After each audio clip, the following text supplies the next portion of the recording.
श्री गणेशाय नमः। श्री हरि। श्री हनुमान अंक। श्री हनुमत साधना। ऋषि महर्षि संत एवं भक्तों ने ज्ञान प्राप्ति के लिए अनेक साधन बताए हैं। सभी साधनों का लक्ष्य ब्रह्म की प्राप्ति और अज्ञान की निवृत्ति है। भारतवर्ष में सर्वत्र व्याप्त हनुमत साधना भी उन्हीं में से एक है। श्री हनुमान जी की उपासना मुख्यतः तीन प्रकार की होती है। एक मुखी हनुमान की, पंचमुखी हनुमान की, एकादश मुखी हनुमान की। इनके मंत्र, स्तोत्र, कवच आदि भिन्न भिन्न हैं, जिनको योग्य गुरु से अधिकार प्राप्त करके साधना करनी चाहिए। साधना शास्त्र में जो स्थान परमात्म तत्व का है, वही स्थान गुरु तत्व का है। बहुत से साधकों ने गुरु तत्व को साधक के लिए परमात्मा से भी अधिक हितकर बताया है। श्री हनुमान जी को राम रहस्य उपनिषद में गुरु रूप में स्वीकार किया गया है। सनक, सनंदन, सनातन, सनत कुमार एवं शांडिल्य, मुद्गल आदि महर्षियों ने श्री हनुमान जी से श्री राम तत्व का ज्ञान प्राप्त किया है, जिसका अनेक प्रकार से वर्णन प्राप्त होता है, तथा श्री राम मंत्र के अनेक प्रकार इस उपनिषद में बताए गए हैं। रामो रामोत्तरता उपनिषद में मांडुक्योपनिषद के सभी मंत्रों का तात्पर्य शिव तत्व में बताया गया है, और वही श्री राम तत्व है। दोनों का अभेद है।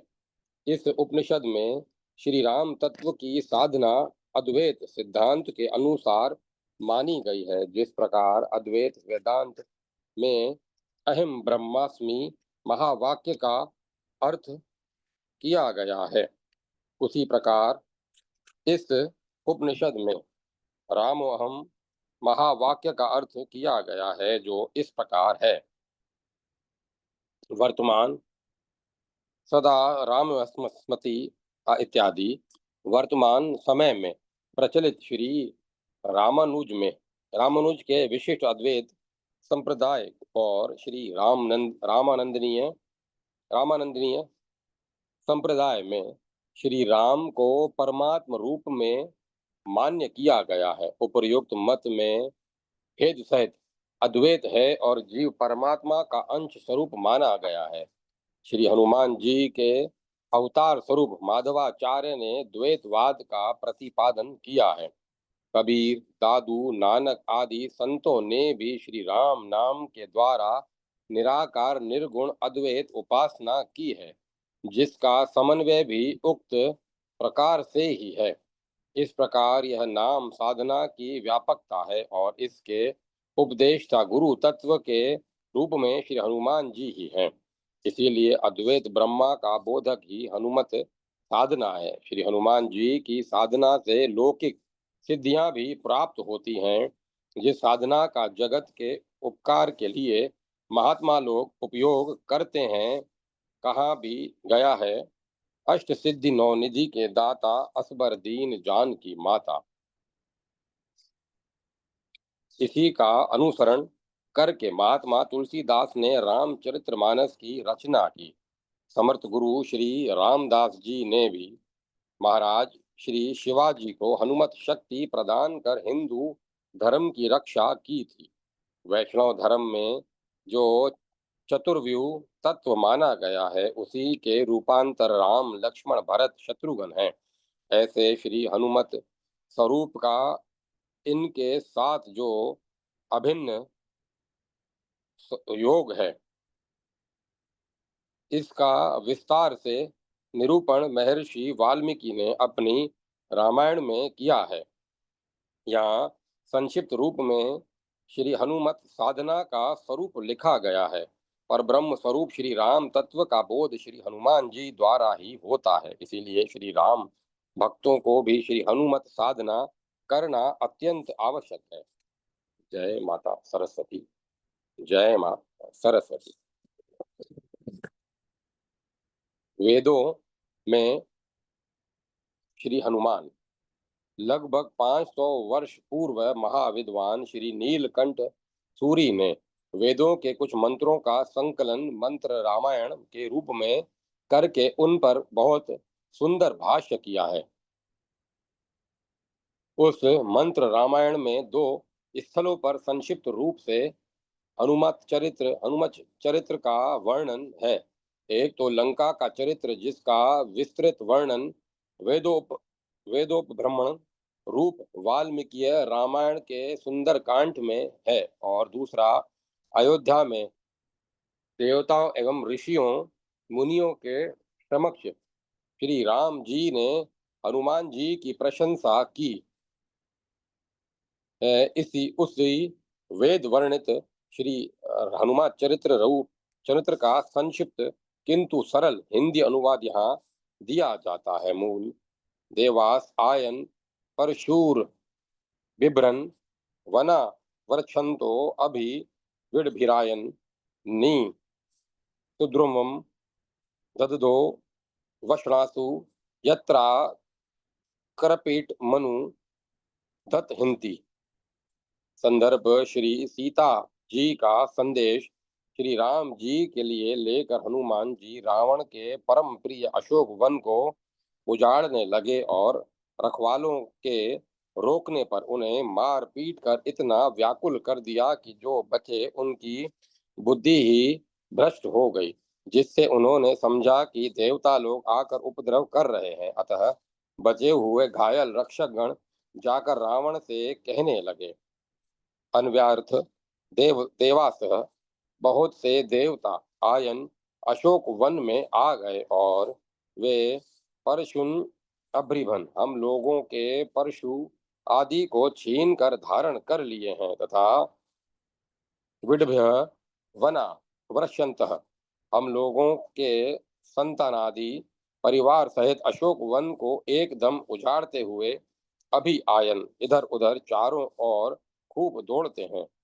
ने सुद्रुभम वशास्नु ददतः अत्यंत शीघ्रगामी अग्नि जैसे घरों को जलाते हुए अनुयत्रा कृपीटम दहंती पीछे से अलग पड़े हुए काष्ठादि को जला डालते हैं।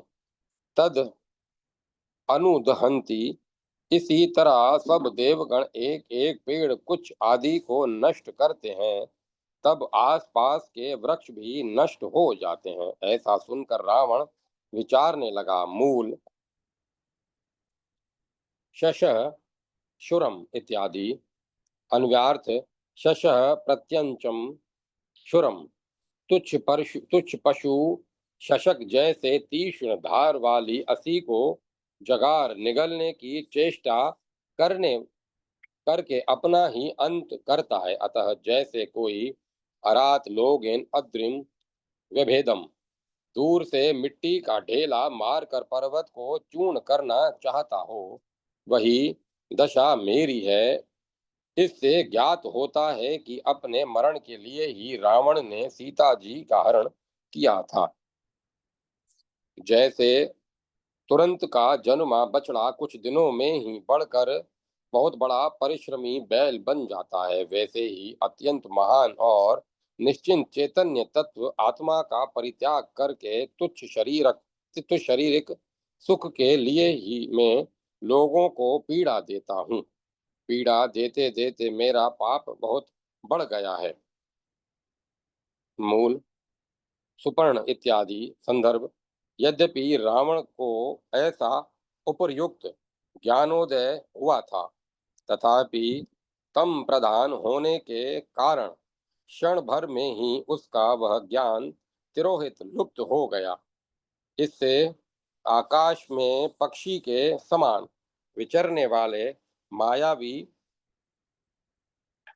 मायावी रावण ने इस प्रकार अनेक यत्न करके न छेदन छेदन आदि से कभी भी दुखी न होने वाले श्री हनुमान जी को आशीषाय बंदवाने के लिए ब्रह्मपाश का प्रयोग करवाया, परंतु श्री हनुमान जी ब्रह्मपाश में घिरे होने पर भी सिंह के समान वेदों में न अवयव अधिकतर एव जैसे अर्थ में प्रयुक्त हुआ है चारों ओर घूमते थे और जैसे प्यास से व्याकुल हो भैंसा जल की ओर ही जाता है और माइक विषयों की ओर ही जाने वाला मन महान योगियों के चित्तवृत्ति के विरुद्ध रोके जाने पर भी रोकने वाले मनुष्यों को किंवा उनकी चित्तवृत्तियों को वह महर्षि महिष किंवा मन खींच ही ले जाता है उसी तरह ये राक्षस गण भी उन श्री हनुमान जी को रोक रखने में सर्वथा असमर्थ थे तो भी पाश में बांधकर खींचने लगे इस प्रकार ब्रह्मपाश में बंधे होने पर भी श्री हनुमान जी ने जब यह उस ब्रह्मपाश को की कुछ भी परवाह न की तब उस ब्रह्मपाश का अपमान न हो इसीलिए देवतागण श्री रामदूत की प्रार्थना करने लगे हे भगवत भक्त परम वैष्णव श्री हनुमान जी महाराज आपको बांधने आया राक्षस यक्ष स्वयं ही मृत्युपाश में बंध गया आप कृपा कर इस ब्रह्मपाश बंधन को अभी मान लीजिए बाद में चाहे इस ब्रह्मपाश को खंड खंड कर डालिएगा दो हाथ दो पांव दो कंधे और दोनों उरु उसी इस तरह उठ 8 जगह बंधे हुए अपने रथ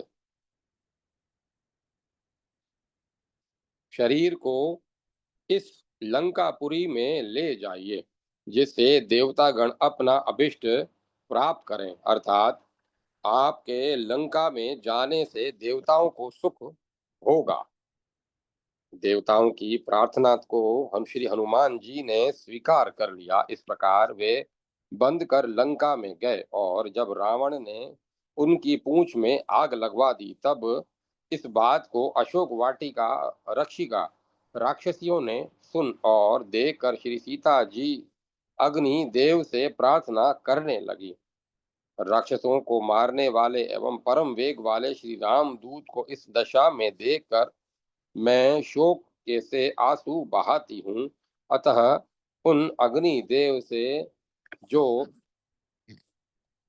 आंजनेय के पिता पवन के मित्र तथा परम पवित्र एवं प्रतिष्ठित देवता हैं उनसे वत्स हनुमान के कल्याण की कामना करती हूँ जब मैं श्री राम जी के साथ थी तब पहले तो यज्ञों द्वारा देदीप्यमान संदीप्त किए गए वही अग्निदेव स्वयं मेरे प्रिय वात्सल्य भाजन हनुमान जी के सदैव दिन रात हिंसारत सभी कष्टों से ही रक्षा करते हैं हे अग्निदेव आप लोह में दृष्टा दाढ़ वाले हैं आप अपनी प्रज्वलित लपट से इन राक्षसों को चाट जाइए आप भूतकाल की सारी बातें जानने वाले हैं अतः हे सर्वज्ञ अग्निदेव खूब प्रज्वलित होकर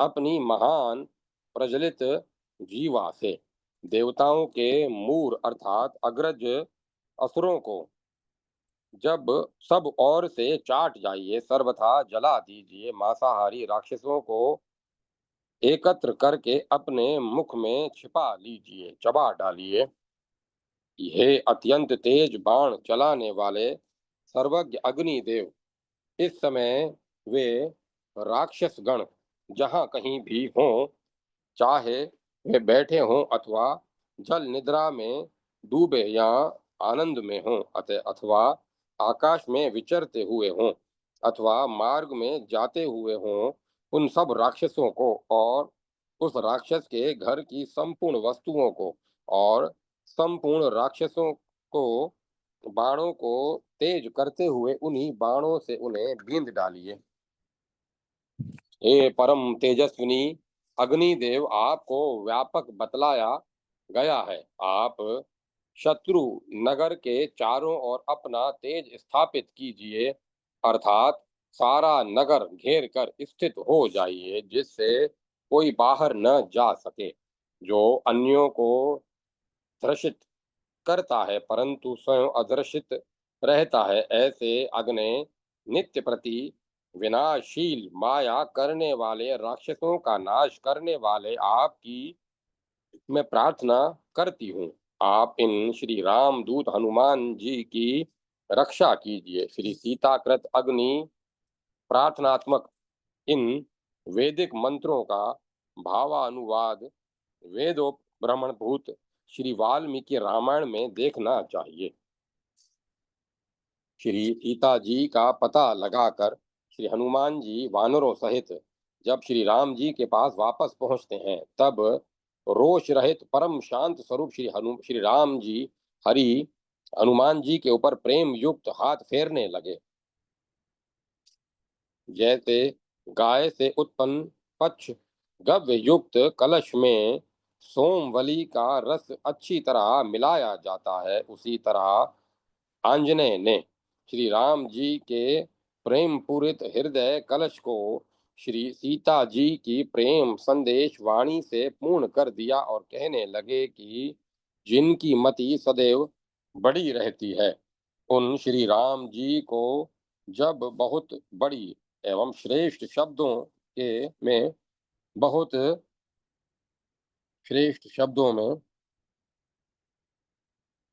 बहुत काल तक स्तुति करने वाले ब्रह्मा शिवादि से स्तुति की जाती हुई वाणी भी न प्रसन्न करने में समर्थ नहीं होती, वाणी भी प्रसन्न करने में समर्थ नहीं होती, तब भला मेरी वाणी इस गणना में है, अर्थात मैं जितनी भी स्तुति कर सकूंगा वह सब आपकी महिमा के आगे अल्प ही रहेगी। जय माता सरस्वती। जय मां सरस्वती। श्री हनुमान जी के संबंध में कुछ प्रश्नोत्तर। अत्यंत बलशाली, परम पराक्रमी, जितेंद्रिय, ज्ञानियों में अग्रगण्य तथा भगवान श्री राम के अनन्य भक्त श्री हनुमान जी का जीवन भारतीय जनता के लिए सदा से प्रेरणादायक रहा है। वे वीरता की साक्षात प्रतिमा एवं शक्ति तथा बल पराक्रम की जीवंत मूर्ति है। देश देशांतर विजयनी भारतीय मल्ल विद्या के ये ही परम आराध्य इष्ट हैं। आप कभी अखाड़ों में जाएं तो वहां आपको किसी दीवाल के आले के या छोटे मोटे मंदिर में प्रतिष्ठित महावीर की प्रतिमा अवश्य मिलेगी। इनके चरणों का स्पर्श और नाम स्मरण करके ही पहलवान अपना कार्य प्रारंभ करते हैं। जब भारत भू पर यवनों का शासन जोरों पर था, उस समय प्रातः स्मरणीय श्री गोस्वामी तुलसीदास जी महाराज ने हनुमान चालीसा, हनुमान बाहुक, संकट मोचन आदि रचनाओं द्वारा निष्प्राण हिंदू जाति की नसों में प्राण फूंकते हुए स्वयं भी काशीपुरी में संकट मोचन हनुमान की स्थापना की और अपने भक्तों द्वारा भी स्थान स्थान पर हनुमत पूजा का प्रचार कराया। औरंगजेब के शासन काल में उन्हीं के आदर्श पर छत्रपति शिवाजी ने 10-10 कोस की दूरी पर हनुमान मंदिर की स्थापना कर उन्हीं मारुत नंदन के नेतृत्व में वहां अखाड़े और दुर्गों की स्थापना की थी।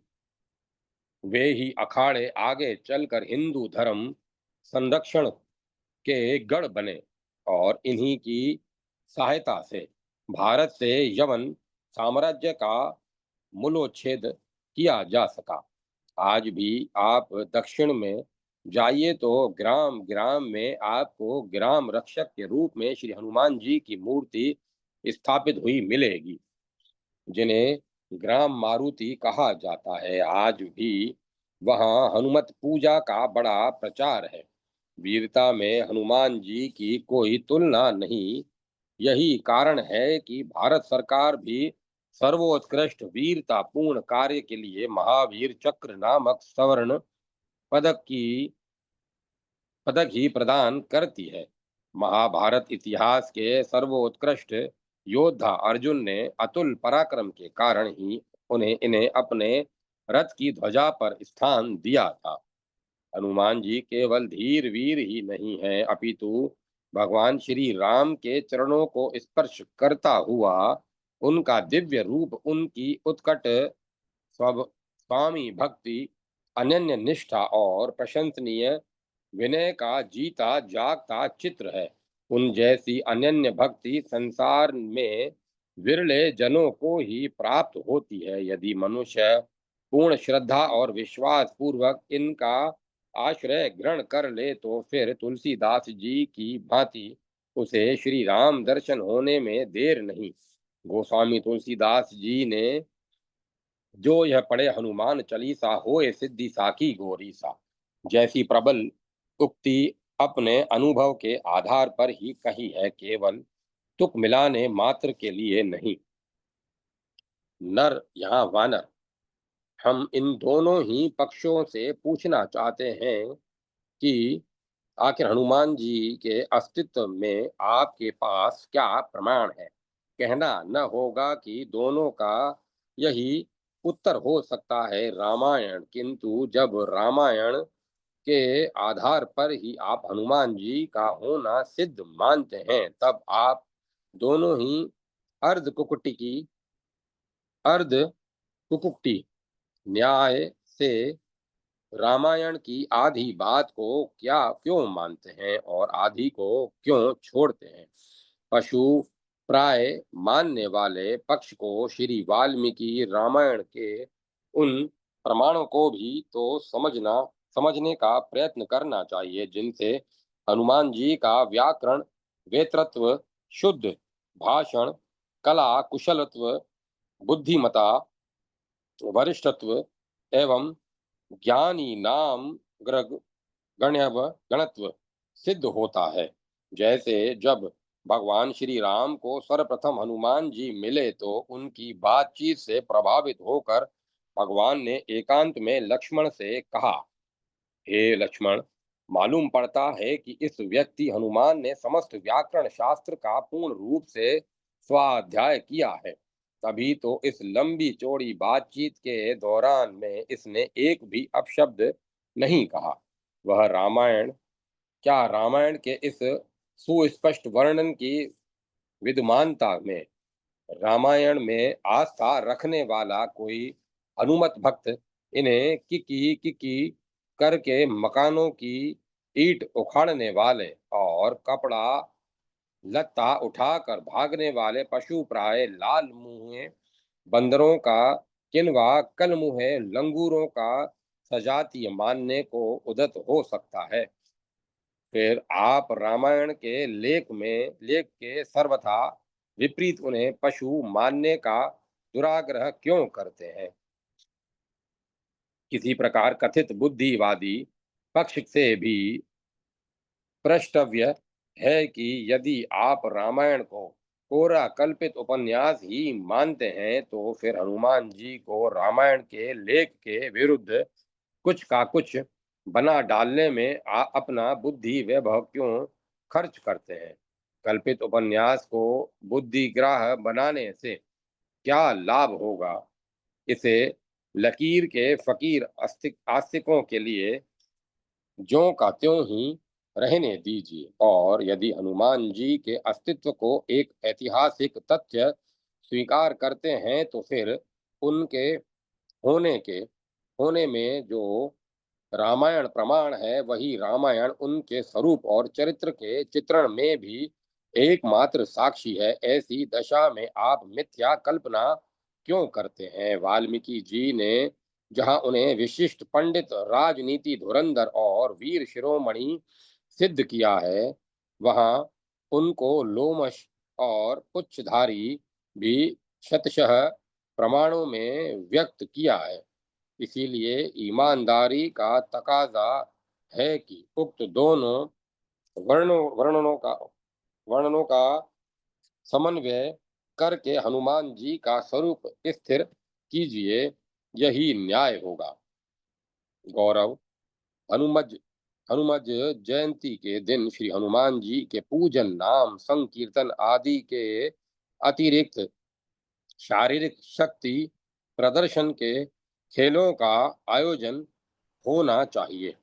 नगर के बालकों एवं युवकों की कुश्तियां, दौड़, लाठी, तलवार, गदा आदि खेलों का सामूहिक आयोजन हो और भारतीय इतिहास के इस अद्वितीय वीर की उज्जवनी जीवन गाथा जन साधारण को समझाई जानी चाहिए। राष्ट्र की अकर्मणता और भीरुता को मिटाकर जनता को शक्तिशाली बनाने के लिए देश में हनुमान जयंती जैसे उत्सवों की परम आवश्यकता है। उनके जैसे सदाचार, पराक्रम, अनुशासन एवं ब्रह्मचर्य किसी भी जाति एवं राष्ट्र के लिए स्थायी गौरव का कारण हो सकता है। क्या बाल समय रवि भक्षी लियो, ठीक है। हनुमान जी के संबंध में प्राय यह प्रश्न भी किया जाता है कि क्या गोस्वामी तुलसीदास द्वारा रचित संकट मोचन स्तोत्र के अनुसार श्री हनुमान जी सूर्य को निगल गए थे। पृथ्वी से लाखों गुना बड़ा सूर्य किसी प्राणी के मुख में समा गया था। यह गप ही हो सकती है। उपर्युक्त प्रश्नकर्ता यह बात भूल जाता है कि रामायण के शब्दों में श्री हनुमान जी उन प्रलयंकर शंकर के अवतार थे जिनके भ्रू भंग मात्र से यह सारा ब्रह्मांड पलक झपक के भस्मसात हो जाता है। जब योग दर्शन में लेखा अनुसार मनुष्य कोटि का योगी भी लोकांतर गमन, सूर्य मंडल प्रवेश, परकाय प्रवेश और अपनी देह को यथेष्ट छोटा बड़ा तथा हल्का भारी बनाने में समर्थ हो सकता है, तो सामान्य देव जाति तो जन्म से ही उपर्युक्त समस्त सिद्धियों से संपन्न होता है। फिर प्रलय के अधिष्ठाता शंकर भगवान की शक्ति की एता का मापतोल लगाना अपनी अज्ञता प्रकट करना ही तो है। इसीलिए रामायण के लेखानुसार उनको रुद्र अवतार स्वीकार कर लेने पर यह प्रश्न ही उपस्थित नहीं हो सकता। जैसे श्री कृष्ण अवतार में भगवान इंद्रादि सभी देवताओं का मिथ्या स्वतंत्र अभिमान नष्ट करने के लिए गोवर्धन पूजा आदि की लीलाएं की थी, ठीक इसी प्रकार रुद्र अवतार श्री हनुमान जी महाराज ने राहु को बलात् हटाकर स्वयं सूर्य के ग्रसने की लीला की। इससे सूर्य और राहु दोनों को ही यह विदित हो गया कि हम सर्वतंत्र स्वतंत्र नहीं हैं, किंतु हम पर भी श्रीमन नारायण भगवान का अंकुश है।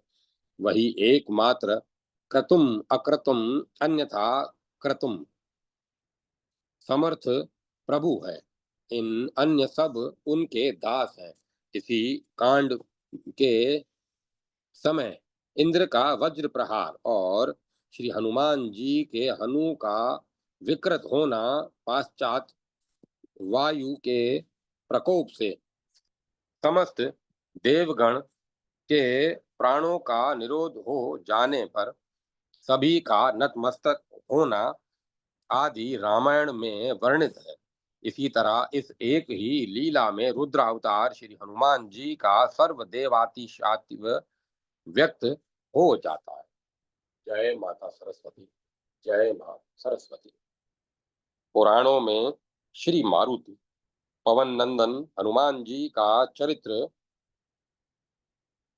पवन नंदन हनुमान जी का चरित्र भगवान श्री रामचंद्र जी से इतना अनुस्यूत है कि श्री राम चर्चा के प्रसंग में मारुति चर्चा अनिवार्य है। हनुमान जी के चरित्र का विस्तार तो वाल्मीकि रामायण तथा तत्संबंध इतर रामायणों में उपलब्ध होता ही है, परंतु पुराण साहित्य भी उनके चरित्र का कुछ ऐसा उल्लेख करता है जो अन्यत्र अप्राप्य ही है। समग्र पुराणों के विपुल साहित्य के अन्वेषण और अनुशीलन के बिना श्री हनुमान जी के पौराणिक आख्यान का यथार्थ परिचय नहीं मिल सकता। इस छोटे से लेख में एक दो पुराणों में के ही प्रसंग उपस्थित किए जाते हैं। स्कंद पुराण का पंचम खंड अवंती खंड के नाम से प्रख्यात है। इसके 79वें अध्याय में हनुमान जी के जन्म और पराक्रम की कथा वाल्मीकि रामायण के उत्तरकांड में वर्णित कथा के अनुरूप ही विस्तार से दी गई है। यहाँ पर भी ऋषियों के द्वारा प्रदत्त उस शाप का संकेत है जिसके कारण हनुमान जी अपने अतुल पराक्रम को भूल जाया करते थे। यदि ऐसा नहीं होता तो क्या वे वाली के अपराधों को देखते हुए भी उसे मार नहीं डालते। मुनियों ने श्री राम जी से इस प्रसंग में कहा था, न बले विद्यते इत्यादि। हनुमान जी के द्वारा अनेक तीर्थों की स्थापना और अनेक शिवलिंगों की प्रतिष्ठा का भी विवरण यहाँ उपलब्ध है, जो सर्वथा नूतन प्रतीत होता है। इस खंड के 31वें अध्याय में उज्जैनी में भगवान श्री रामचंद्र जी के द्वारा हनुमत्केश्वर लिंग की स्थापना का प्रसंग है। इस नामकरण के विषय में कहा गया है कि विभीषण के अभिषेक के अनंतर हनुमान जी लंका गए थे। वहां से वे कुबेर द्वारा प्रदत्त और विभीषण द्वारा पूजित 6 लिंगों में से एक लिंग अपने साथ लाए थे। इसी की स्थापना उज्जैनी में श्री राम ने की और श्री हनुमान जी के नाम पर इसे हनुमत्केश्वर नाम की प्राप्ति हुई।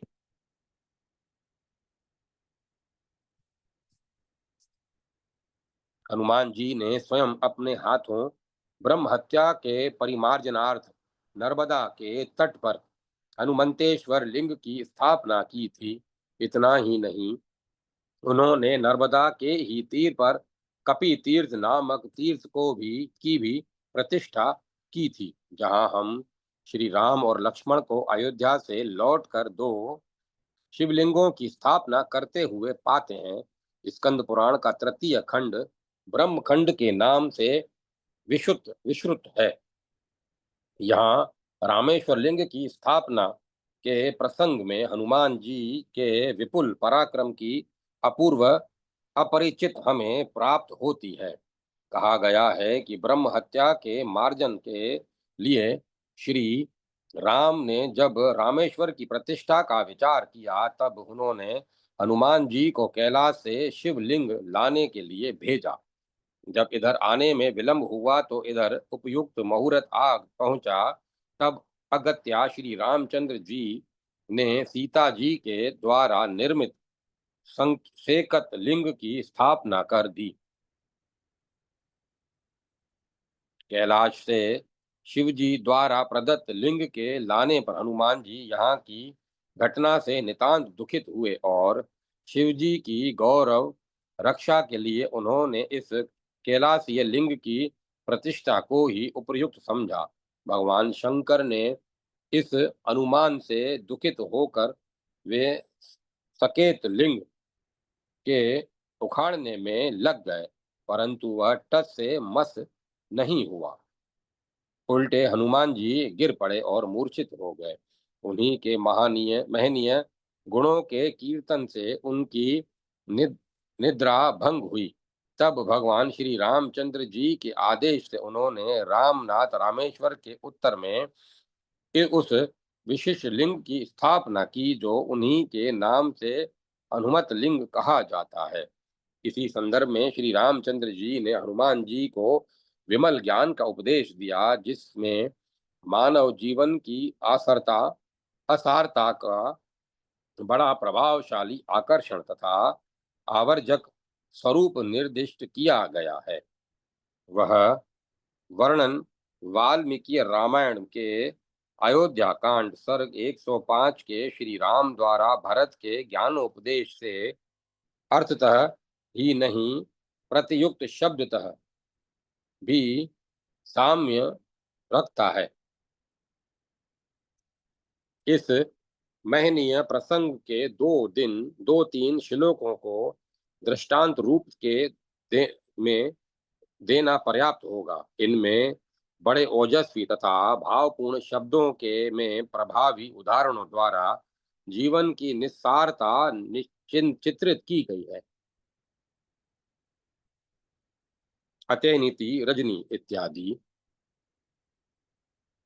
यथा ही सार्थम इत्यादि इसी ब्रह्म खंड के 15वें अध्याय में दक्षिण समुद्र के मध्य में गंधमादन पर्वत पर हनुमत कुंड नामक एक महनीय तीर्थ का उल्लेख है, जहाँ धर्मशक नामक राजा ने पुत्र यष्टि के संपादन से अपनी 100 पत्नियों से 100 पुत्रों को प्राप्त किया था और अंत में तप करते हुए स्वर्गलोक की प्राप्ति की थी। सर्वलोक उपकाराय इत्यादि हनुमान जी कहीं शंकर जी के अंश रूप में और कहीं साक्षात शंकर जी के रूप में वर्णित किए गए हैं।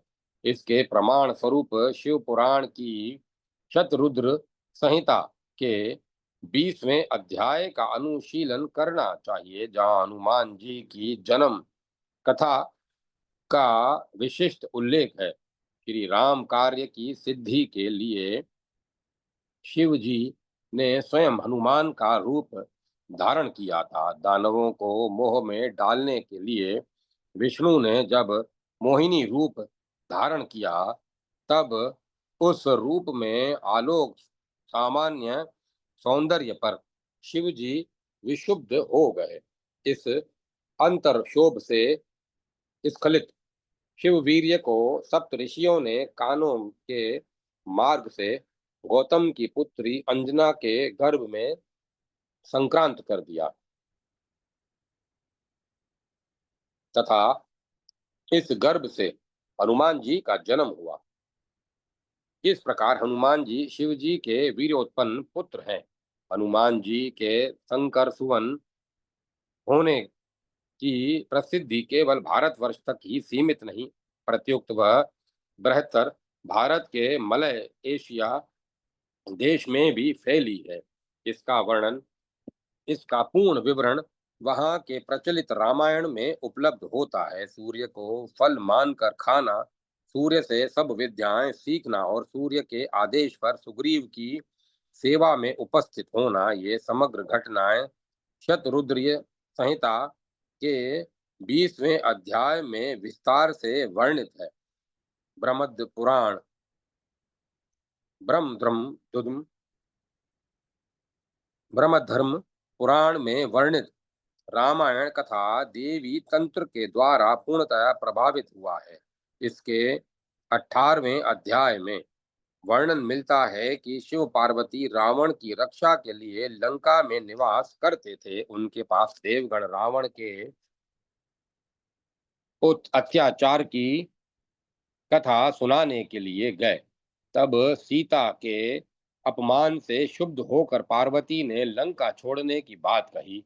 श्री राम काज की सिद्धि के लिए शिव जी ने हनुमान बनना स्वीकार किया एवं ब्रह्मा ने जामवन तथा धर्म ने विभीषण का रूप धारण किया। इस पुराण के 20वें अध्याय में हनुमान जी के शिव रूप होने का प्रमाण प्रस्तुत किया गया है। अशोक वाटिका में जब हनुमान जी ने चंडिका मंदिर को देखा, तब अपने को शिवजी का रूप बतलाकर देवी से लंका छोड़ने के लिए आग्रह किया। हनुमान जी शिव ने अपने विश्व रूप का दर्शन कराया, जिसमें देवी ने रावण की सेना को संकट में और श्री राम की सेना को सफल रूप में देखा। इस प्रकार पौराणिक साक्ष्य पर हनुमान जी शिव जी के साक्षात अवतार सिद्ध होते हैं। यह ब्रह्मधर्म पुराण उप पुराणों के अंतर्गत माना जाता है। द्रष्टव्य कलकत्ता के बिलीव योथी का इंडिका में प्रकाशित 1897 का संस्करण यह अनेक तथ्यों के लिए महाभागवत का पूर्णतः अनुसरण करता है। तुलनीय गुजराती प्रिंटिंग प्रेस मुंबई 1913 का संस्करण। ये दोनों ही ग्रंथ रामायण के ऊपर देवी के प्रभाव के द्योतक हैं। पुराणों में हनुमान जी के विशाल पराक्रम का विशिष्ट विवरण उपलब्ध होता है। ब्रह्मवैवर्त पुराण में हनुमान जी ने अपने पराक्रम के विषय में स्वयं गर्जना की है। मैं इस विशाल लंका को वानरी के बच्चे के समान छोटा समझता हूँ। समुद्र को मूत्र के समान, समग्र पृथ्वी तल को छोटे मृत पात्र पूर्वा के सदृश तथा असंख्य सैन्यों से युक्त रावण को चींटियों के झुंड के तुल्य मानता हूँ। हनुमान का यह तथ्य कथन साहित्यिक सौंदर्य से मंडित है। स्कंद पुराण का अवंती खंड कहता है कि हनुमान जी से बढ़कर जगत में कोई भी प्राणी नहीं है। किसी भी दृष्टि से, चाहे पराक्रम, उत्साह, मति और प्रताप को देखें, चाहे शीलता, माधुर्य तथा नीति को परखें, चाहे गांभीर्य, चातुर्य, सुवीर्य और धैर्य पर दृष्टि डालें, हनुमान जी के सदृश इस विशाल ब्रह्मांड में कोई प्राणी है ही नहीं। विशुद्ध महासागर संपूर्ण लोकों को दग्ध कर डालने के लिए उदत हुए संवर्तक अग्नि तथा प्रजाओं का संहार करने के लिए उठे, तो काल के समान प्रभावशाली इन हनुमान जी के समान कौन ठहर सकेगा। भारतीय संस्कृति मारुति नंदन आंजनेय हनुमान जी से अधिक पराक्रमी व्यक्ति की कल्पना ही नहीं कर सकती। इसीलिए ही तो वज्रांग बली हनुमान जी का स्मरण कर भारतीय योद्धा संग्राम के मैदान में कूदता है और विजय लक्ष्मी का आलिंगन करता है। जय माता सरस्वती। जय मां सरस्वती। सेवा और आत्मसमर्पण के प्रतीक श्री हनुमान जी का चरित्र सेवा और आत्मसमर्पण का प्रत्यक्ष रूप है। वाल्मीकि रामायण के अनुशीलन से जान पड़ता है कि हनुमान जी शास्त्र मर्मज्ञ और अपूर्व विद्वान थे। रावण के साथ उनकी वार्ता अनेक पांडित्य और नीति शास्त्र के ज्ञान की परिचायिका है। तुलसीदास जी ने उन्हें कहा है, विमल गुण बुद्धि वारिधि विधाता। इस प्रकार विद्या और बुद्धि के निदान होते हुए भी उन्होंने सर्वात्मा श्री राम की सेवा में अपने को अर्पित कर दिया। अनेक उनके अपूर्व शौर्य और अगाध बाहुबल से बड़े वीर कांप उठते थे, परंतु यह बल केवल उन दुष्ट शक्तियों के विनाश के लिए प्रयुक्त हुआ जो अत्याचार और शोषण में लिप्त थी। वे सदा धर्म परायण और सहायक लोगों के रक्षक रहे। अखंड ब्रह्मचर्य के वे प्रतीक ही बन गए थे। इतने बड़े विद्वान और बलवान होने पर भी वे सदा निरीह भक्त के रूप में ही कर्म करते रहे। अपनी विद्वता और बाहुबल के विषय में तो वे स्वयं ही अनभिज्ञ बने रहते थे। जामवन जी को उनकी शक्ति की याद दिलानी पड़ी थी। भारतीय समाज के भारतीय समाज ने हनुमान जी की पूजा सदा धर्म रक्षक और असुर निकंदन के रूप में की है। वस्तुतः उनका अवतार ही राम काज के लिए हुआ था। जब जब धर्म की ग्लानि होती है और अधर्म का उत्थान होता है, तब तब साधुओं के रक्षक तब तक साधुओं की रक्षा के लिए और दुर्व्रतों का विनाश करने के लिए भगवान इस भूतल पर अवतार धारण करते हैं। यही राम काज है और इसी कार्य के पूर्ण सहायक होने के कारण हनुमान जी सदा पूज्य बने रहते हैं। वे अखंड शक्ति के स्तोत्र हैं, अशरण शरण हैं दीन जन के सहायक हैं और दुर्वृत्त लोगों के काल हैं। तुलसीदास जी ने उन्हें अघट घटना सुघट और सुघट विघटन विकट कहकर अपनी अपरिमेय शक्ति का वर्णन किया है। उनकी अपरिमेय शक्ति का वर्णन किया है।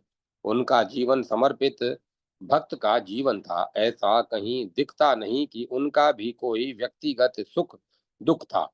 भगवान का अनन्य भक्त कौन होता है, यह स्वयं भगवान श्री रामचंद्र जी ने हनुमान जी को बताया है। सो अनन्य जाके असी मति न टरई हनुमंत, मैं सेवक सचराचर रूप स्वामी भगवंत। चराचर में तो कुछ भी रूप दिखाई दे रहा है वह भगवान का है। चराचर में जो कुछ भी रूप दिखाई दे रहा है वह भगवान का है और उसकी निरंतर सेवा भक्त का रूप है। भगवान हनुमान जी ने बड़ा दूसरा भक्त हनुमान जी से बड़ा दूसरा भक्त कोई नहीं है। भगवत सेवा का अर्थ है समस्त विश्व में व्याप्त भगवान की सेवा करना। इसीलिए साधु लोग प्राय दूसरों के दुख से दुखी होते हैं, निस्सहाय के कष्ट से व्याकुल होते हैं और समस्त चराचर के दुख से विचलित होते हैं। भगवान अखिल आत्मा है, अर्थात जो कुछ है सब उन्हीं का रूप है। समस्त जगत के दुखों से दुखी होना अखिल आत्मा पुरुष की परम आराधना है। हनुमान जी भगवान के एक निष्ठ उपासक हैं, इसीलिए समस्त जगत के कष्ट को दूर करने के लिए सदा उदत रहते हैं। भारतीय साहित्य एवं साधना में ऐसे परोपकारी एक निष्ठ भगवत सेवा का चरित्र दुर्लभ ही है। जय माता सरस्वती। जय मां सरस्वती।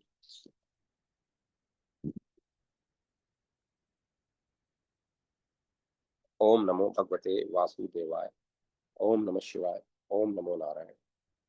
ओम तत्सत। ओम तत्सत। ओम। अब कथा को विराम दिया जाता है।